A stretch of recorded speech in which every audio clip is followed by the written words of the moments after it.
Want to stop juggling spreadsheets, calendars, and a dozen apps just to run your rentals?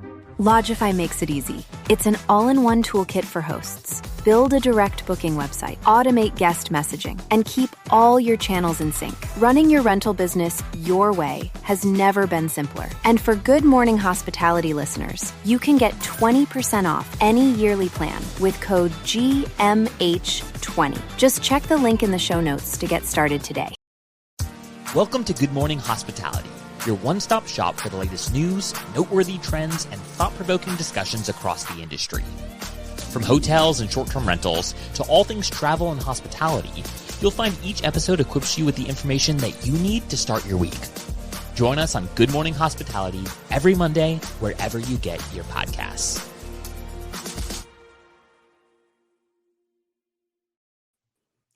Good morning. Happy Monday. That's right. We're back. It was a long weekend in the Golden household. My wife was out of town and the kids had the flu. So, Oh, no. yeah, long weekend. I've got a little cold myself now. I'm trying not to admit defeat to it, but powering away. That is tough. 3 boys down for the count. Yeah. Well, we're here. We showed up. You know, it's half the battle. Happy Monday. That is. How was the weekends for everyone outside of being sick? Brandy, what'd you do? I cooked a big dinner on Saturday night, which was nice. And other than that, it was a pretty chill weekend. I bought like $150 worth of books yesterday, so that was also great. I had $30 off at the bookstore, which means I have spent a lot of money at the bookstore. Any books that stood out to to you that you could share with us and the listeners that we should? Oh, sure. Well, I'm a big fiction person. So the one I'm reading now is called God of the Woods. And it's a fictionalized account of this disappearance in the Adirondacks of a pretty wealthy family up there that happened in a summer camp.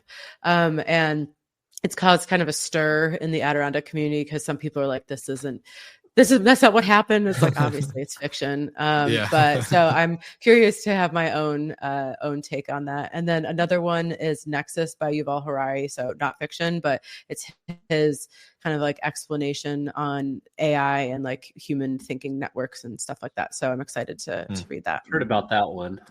Is it? Yeah. You haven't got into it yet? I just bought all these yesterday. So I'm about 5 pages into the first book. you got to get on that. Go ahead. Sounds like you built quite a bit of loyalty at this local bookstore. I did. Great segue. No, but we're not. You're going off you guys are going off the chart. You have to get the Red Rising series, though. You have to get on it. I promise you won't regret getting into that fiction series. It's so good. I'm in the 3rd book, about to wrap it up. 4th and 5th book, and 6th and 7th are on the way. So, oh my gosh. Okay, I will. I'll add it to my TBR list. It's good. It's my niece thankfully doesn't listen to this podcast, but she's a big bookworm, so I got her the whole series for her birthday coming up in May, and I'm very excited because it was on her list, and now she doesn't have to get it because Funko came in town. But really excited. For me, nothing crazy this weekend. Chill, workout, go on a hike. Beautiful weather. I got a little bit of a sunburn. I don't know if you could see. But 65 degrees in Colorado was felt like summer. We had cornhole out. We were listening to country music, barbecuing. It was great. So good old time. Denver sun will get you. Yeah, it's great. I'm a big fan. But Jamie Lane had an interesting weekend for all of our listeners that were aware of his soccer or basketball mishap, and now he's got a soccer mishap. So shout out to Jamie for scoring for the wrong team, or at least his son scoring for the wrong team. Fun little story for any of the listeners that I laughed out loud when I saw him text that. So good. So they have jersey colors. I don't right? understand. I don't get it. I don't get it either. I'm like, how does his son not say anything? The moment he's on the wrong side, just no, I need to be over there. But so funny. So good. But in other news, before we get into today's topics, our amazing partners and sponsors at Fido have made some big headway by acquiring another company in Dallas, Texas called First Waste Services. So they have a great bin to curb service, of course, adding into the Fido ecosystem of services for property managers. So shout out to Fido for becoming the trash mafia with all these acquisitions. Golden giving you credit for that name because that's what he said in our group chat.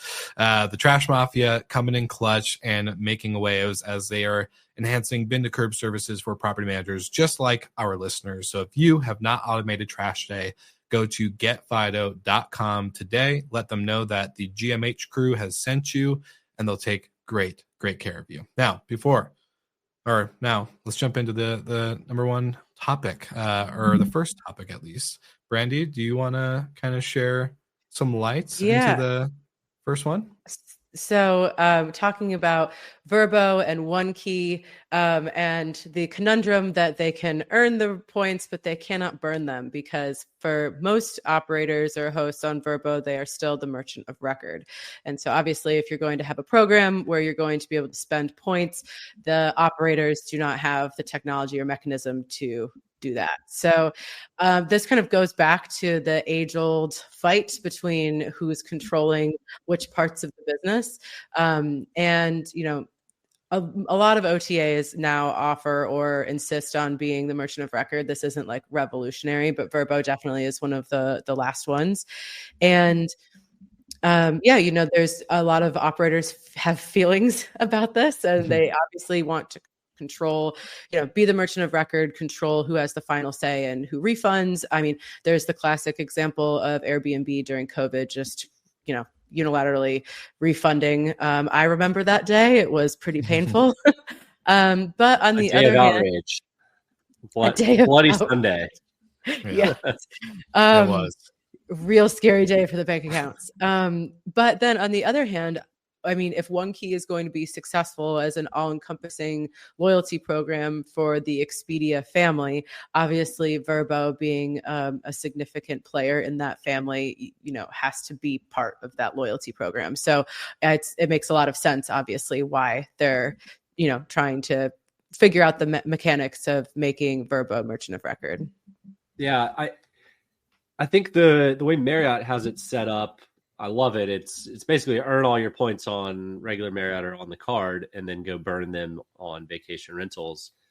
But with Expedia, with Vrbo being unable to use OneKey at this point, the people that are booking their summer vacations, their $10,000 weeks at the beach, that's going to be a lot of hotel stays throughout the rest of the year. So it's almost can invert it a little bit. You know, it just all depends on the customer profile. You take your family vacation to the beach, and then you and your wife can escape to, you know, New York City for Christmas or whatever the getaway. Leave those kids at home for Christmas. Well, you know, whatever. Not Christmas Day, but Christmas time. Yeah. No, you'd never want to miss Christmas with the kids. It's too much fun. But hey, I think it's maybe by an error on their side, but I don't see too many property managers actively changing the ability to control their own revenue sources and cash flow to be a part of OneKey at this point. And I think they're going to have to put out a bunch of data to convince people that they're missing out on 5-10% occupancy by not doing it. So they might have shot themselves in the foot by doing it this way. I mean, there's really no way around it. Like, I don't really. Vrbo is you get to remain the merchant of record.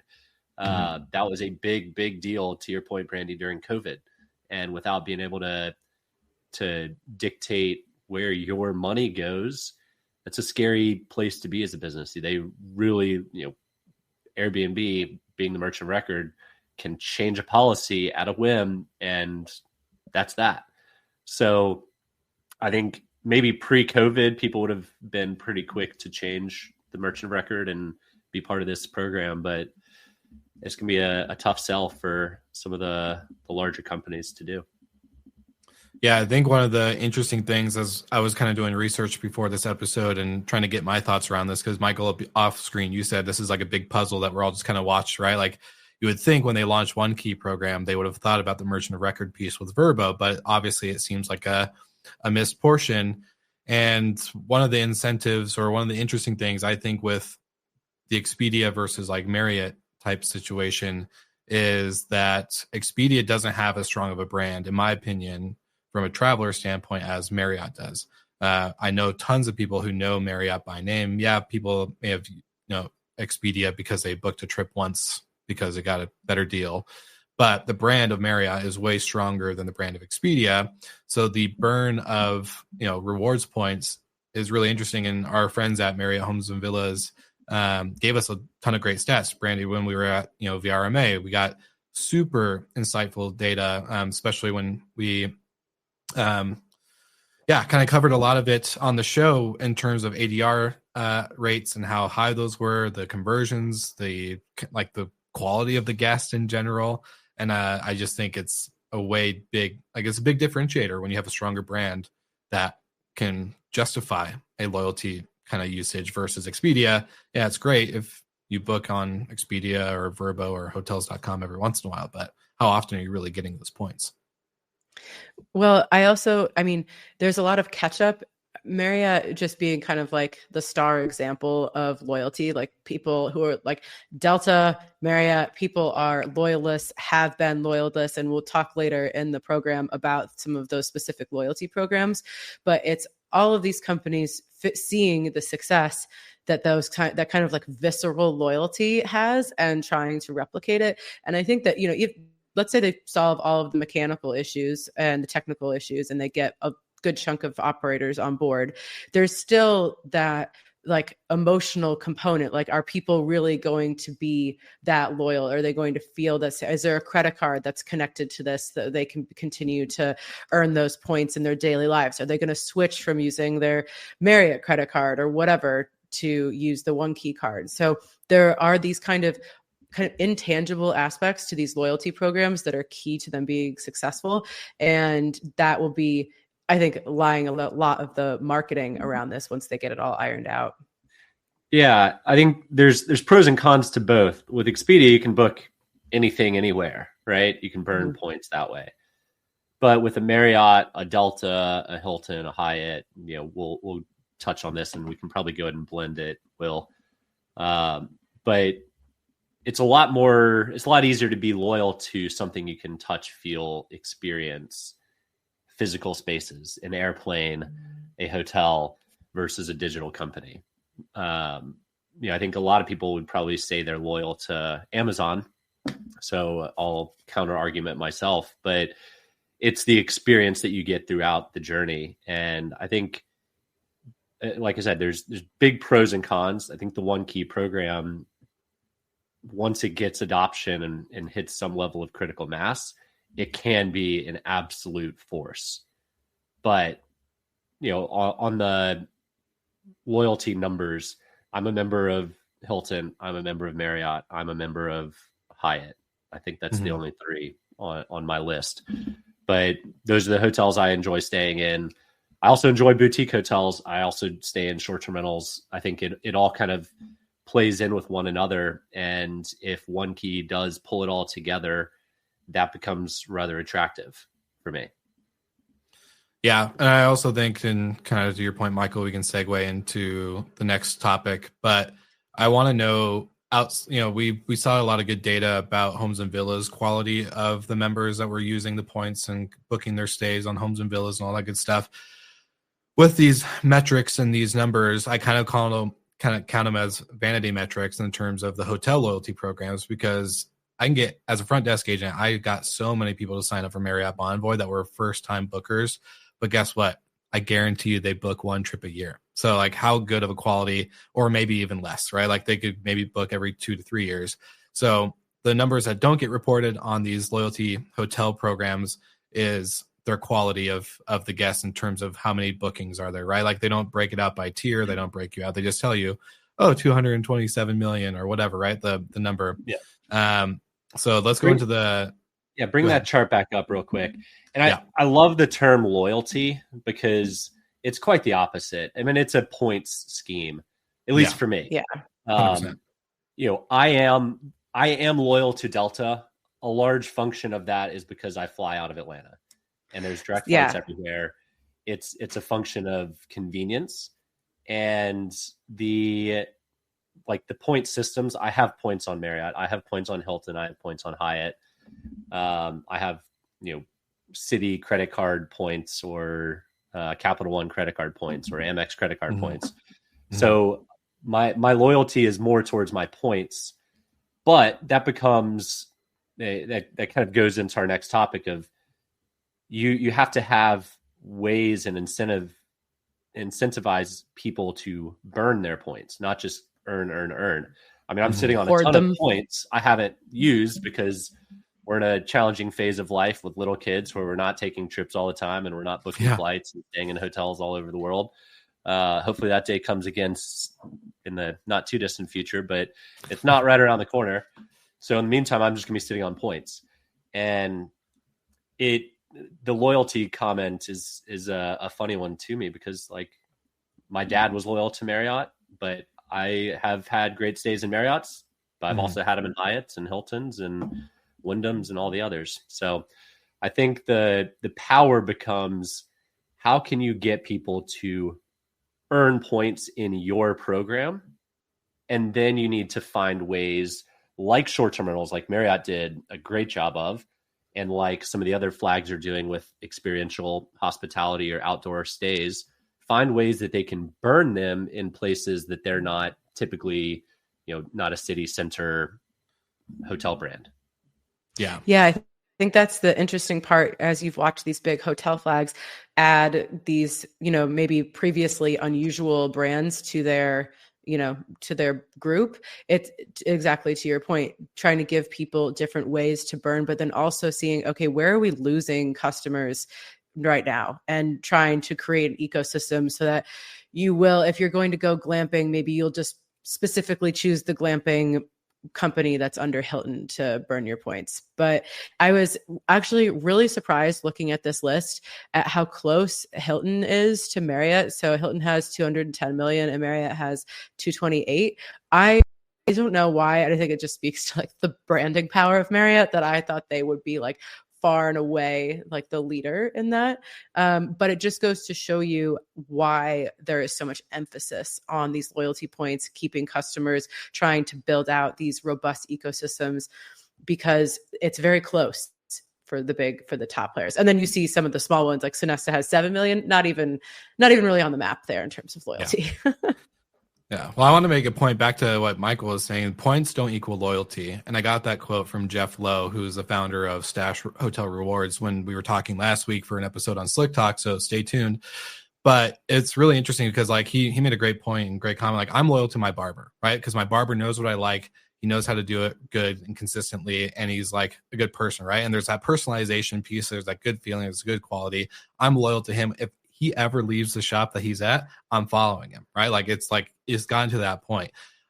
Like Michael pointed out, he's loyal to where his points lie, and points do not equal loyalty. So I'm an IHG member, I'm a Hilton, I'm a Hyatt, I'm a Marriott guy. I prefer to fly Alaska Airlines. I prefer to stay at a Marriott hotel, but also price and all these other things come into play. So I'm not going to be loyal to those brands to the extent that I'm loyal to my barber, or to that I am to what X, Y, and Z type service or product, like I am to Apple, right? Apple has always been consistent. I never have issues with my computers or my iPads or my phone or whatever. It's I'm an Apple guy. I'm loyal to that brand versus Android or anything else. So I think loyalty is, like you said, Michael, very interesting because it's not loyalty in terms of this chart or the article kind of mentioned.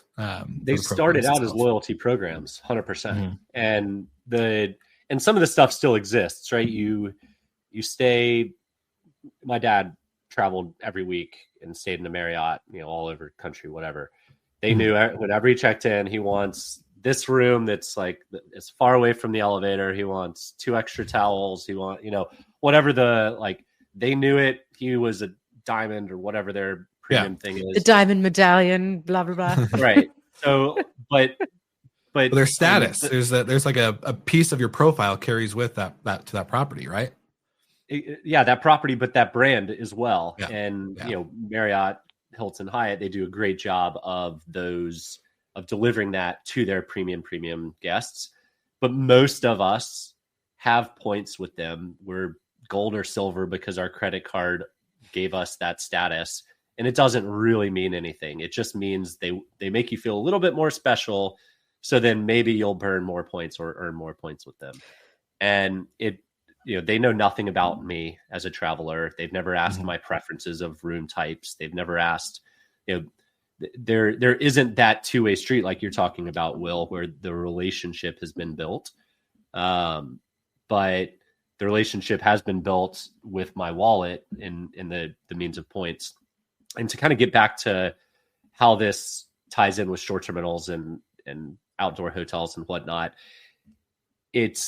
they have to continuously find ways to burn points, because whenever you have a point system, that's a liability on their balance sheet. They're sitting on credits that I could redeem at any point in time. So their goal is to make me burn those as quick as possible by offering me things that I want to go experience and go and stay there. So I love the approach that the hotels are taking. It's very interesting, the affiliate approach that a lot of the hotels are starting to do versus just franchise or flag. But let's bring up your post. Explain that a little bit more, because I thought your post on LinkedIn was really interesting. Insightful conversation, insightful way of thinking of the affiliate association. So let's bring that up real quick.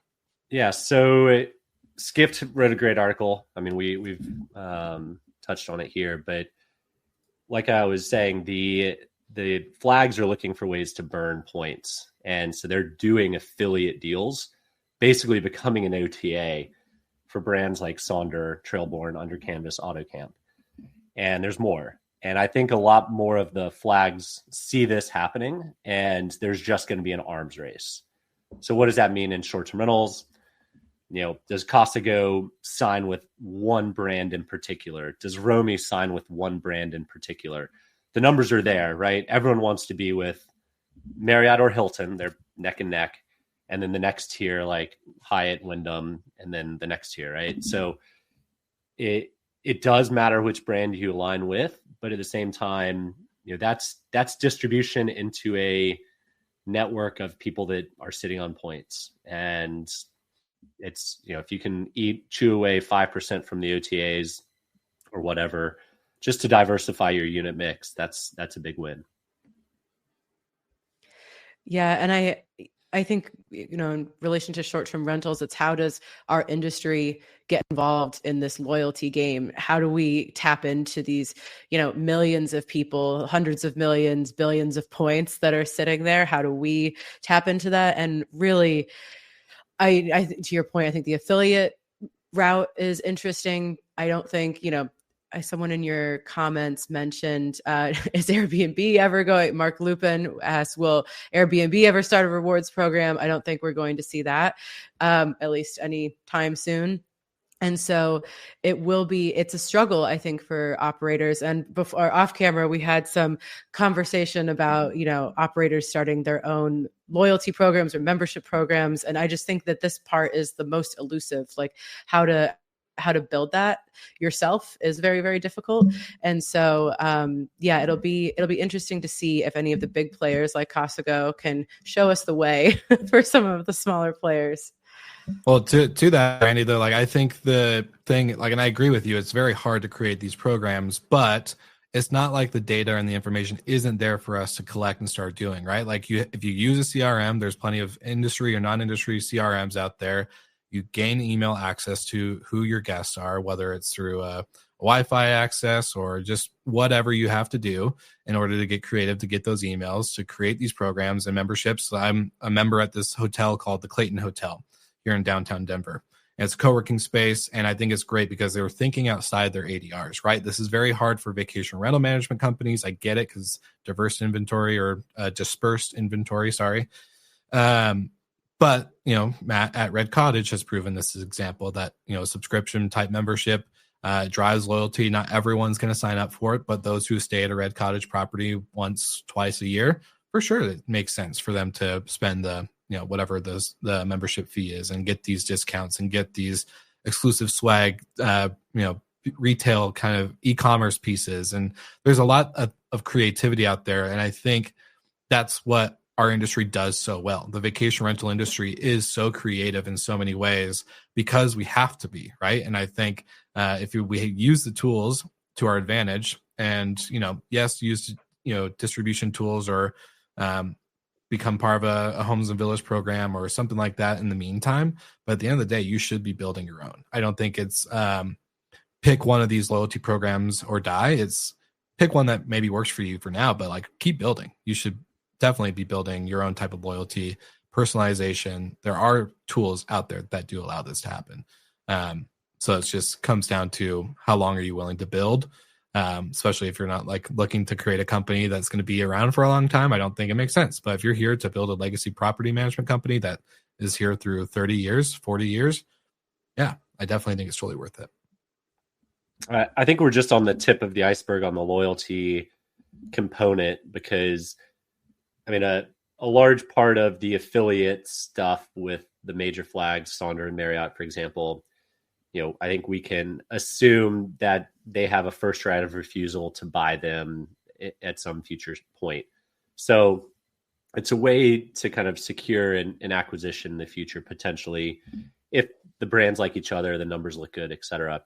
But in terms of how people view loyalty, but more importantly, earning and burning points, is evolving a lot. And you mentioned Stash, Will, Journey, the hotel flags are the what's it, 90,000 pound gorilla, whatever that saying is. My brain's not 500 fully firing right now.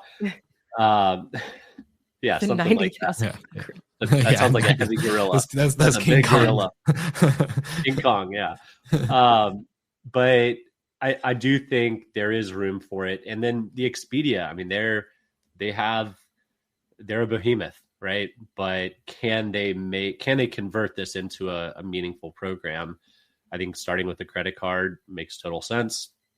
People starting to earn meaningful points. I mean, I had a loyalty thing with Booking for a while, but I never really understood the program, and I don't think I ever got anything back as a result of it. So you just have to make it clear, let people try and start to gamify it. And once people are starting to gamify your points program, then you're in a really good spot, because then you've got some adoption. And if you're able to gamify it, or some people are able to gamify it, then other people are going to try and follow suit. So I do think this is going to be continuously evolving segments within hospitality. Who wins? I don't know. I really do like the affiliate play by the flags. It makes a ton of sense for them and for the partner. But I don't know if it stops there. I think there's other ways to capitalize on it. I'm curious, in the next 5 years, you have so many different loyalty points or programs that are competing for your money. And it's like, okay, am I just going to spread myself thin and try to be a member of like all of these different things? Or am I just going to really dedicate all of my money towards this one credit card? And like, I have the example, like I have an American Airlines credit card, because much like you, I am forced to choose. Well, you're forced to choose Delta, which is the better scenario, but I'm forced to choose American because Miami is an American hub.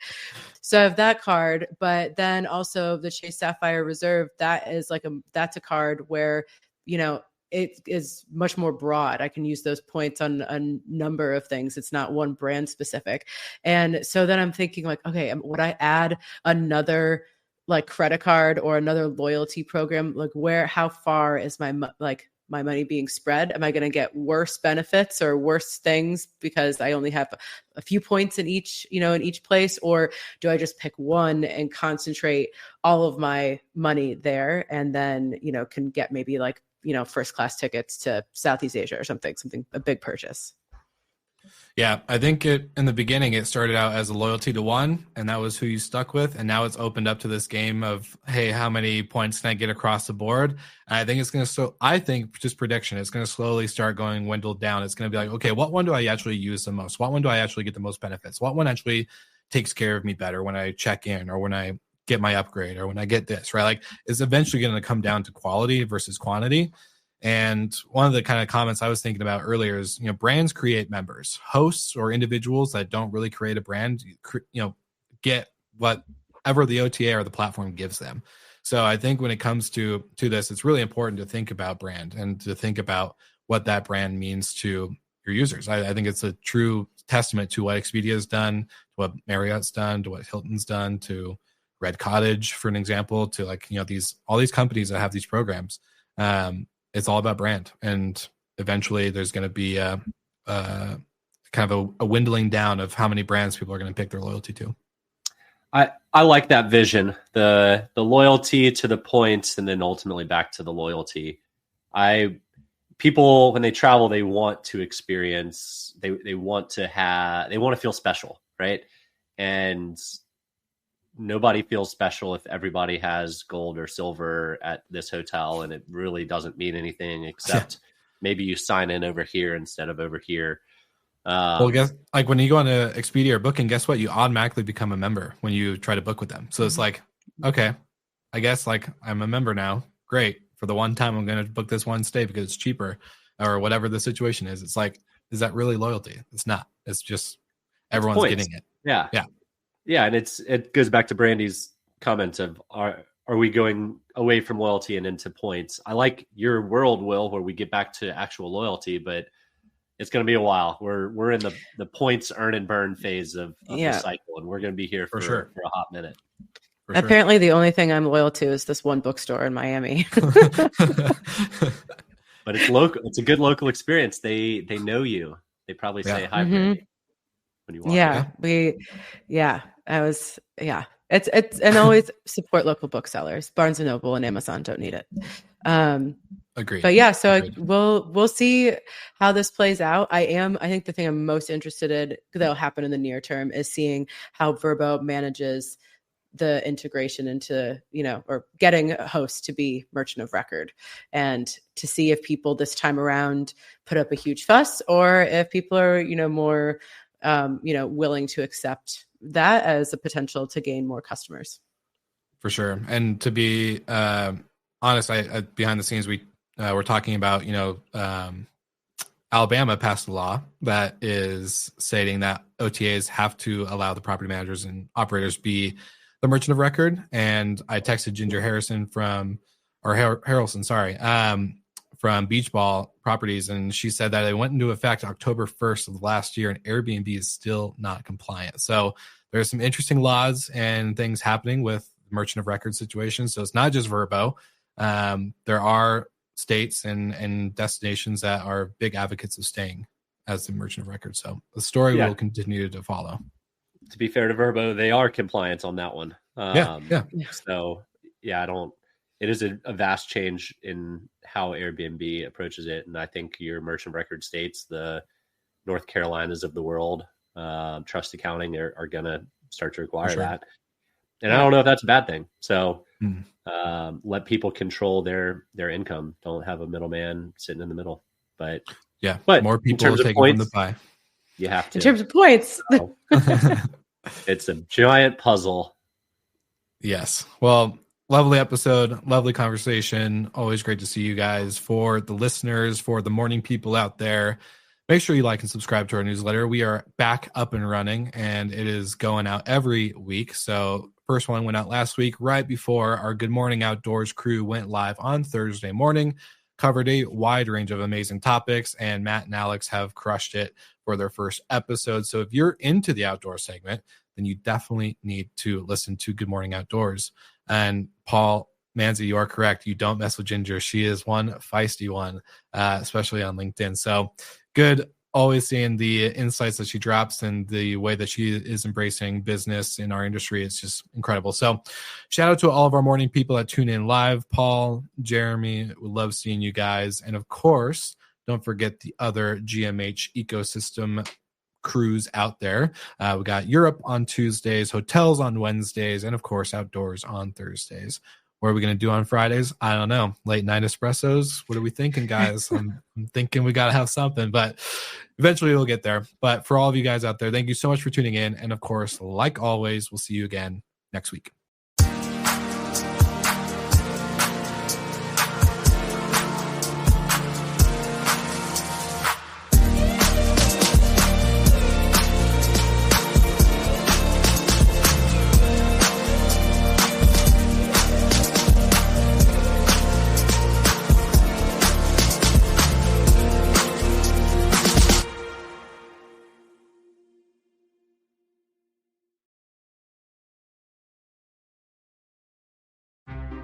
Want to stop juggling spreadsheets, calendars, and a dozen apps just to run your rentals?